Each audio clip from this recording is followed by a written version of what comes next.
the day death was scheduled. What if I told you there was a day in history when an entire nation was given a death date? Not a battle, not a warning, a scheduled extermination. Men, women, children, all marked to die on the same day. And the order was sealed by the most powerful empire on earth. No army could stop it. No court could reverse it. And, worst of all, God said nothing. No fire from heaven. No prophet speaking. No miracle in the sky. Just silence. But behind that silence, something was moving. A hidden queen. A sleepless king. An ancient enemy. And a decree that would shake history.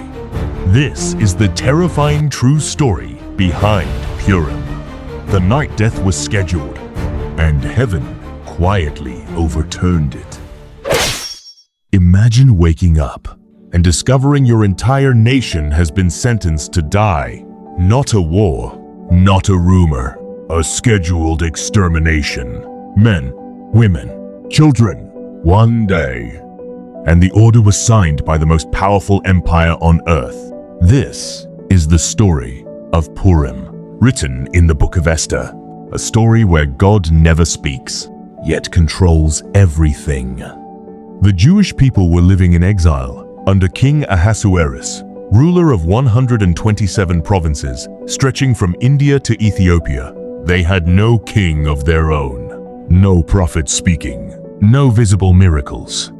Then a man named Haman rose to power. He was proud, he was powerful, and he demanded that everyone bow before him. But one man refused, Mordecai, a Jew. When Mordecai would not bow, Haman's pride turned into burning rage. But he did not want revenge on one man. He wanted revenge on an entire people. So he cast a purr, a lot like rolling dice, to choose the perfect day to destroy the Jews. The lot selected the 13th day of the 12th month, nearly 1 year away. Enough time for fear to spread through every home. Haman went before the king and said, "There is a people scattered throughout your kingdom. Their laws are different. They do not obey you." The king handed Haman his signet ring, and with one seal, a decree was written to destroy, to kill, to annihilate all Jews young and old, women and children, in one day.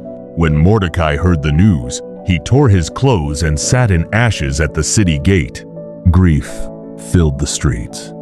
Crying echoed through Jewish homes. And Mordecai sent a message to Queen Esther. Esther was Jewish, but no one in the palace knew, not even the king. Mordecai told her she must go before the king and beg for mercy. But there was a law. Anyone who approached the king without being summoned could be executed, even the queen. Esther was afraid. Then Mordecai sent back a message that would change history. "Who knows whether you have come to the kingdom for such a time as this?" Silence filled her heart. Then courage rose. Esther replied, "Gather all the Jews and fast for me. Do not eat, do not drink for 3 days." And then she said the words that still echo through history. "If I perish, I perish." For 3 days, the Jews fasted and prayed. No thunder from heaven, no angel appearing, just silence. Then something small happened. The king could not sleep.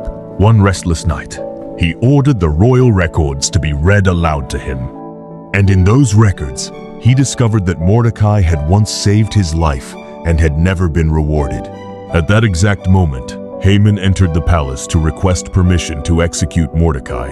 Before he could speak, the king asked him, "What should be done for the man the king delights to honor?" Haman thought the king meant him.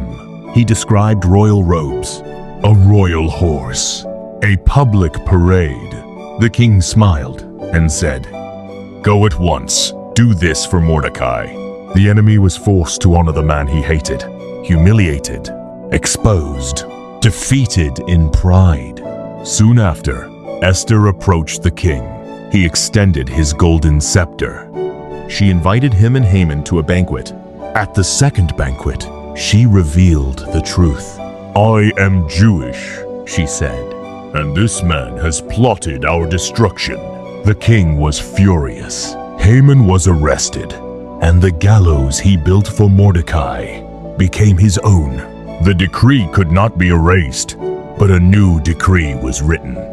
The Jews were permitted to defend themselves, and when the appointed day arrived, the day meant for destruction, it became a day of victory.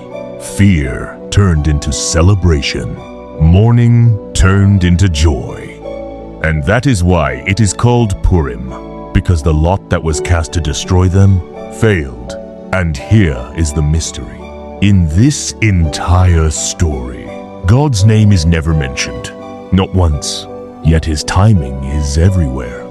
The hidden queen, the sleepless king, the perfect moment, the great reversal. Purim teaches us this. Even when heaven is silent, God is still moving. Even when evil signs a decree, God controls the outcome.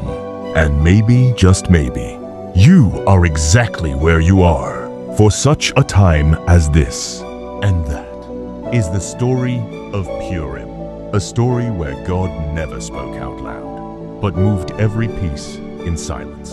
A hidden queen, a sleepless king, an evil decree, and a nation saved at the last moment. Maybe you feel like heaven is quiet in your life right now. Maybe it seems like nothing is happening, but Purim reminds us. Silence does not mean absence. God may be unseen, but he is never uninvolved. And just like Esther, you might be exactly where you are for such a time as this. Short pause. If this story moved you, comment below. Even in silence, God is working. I want to see who is watching with faith. And if you love powerful Bible stories told with depth, emotion, and truth, subscribe to High Voice, because there are more hidden stories in Scripture, and we are just getting started. Until next time, stay watchful, stay faithful, and remember, even when heaven is quiet, victory may already be written.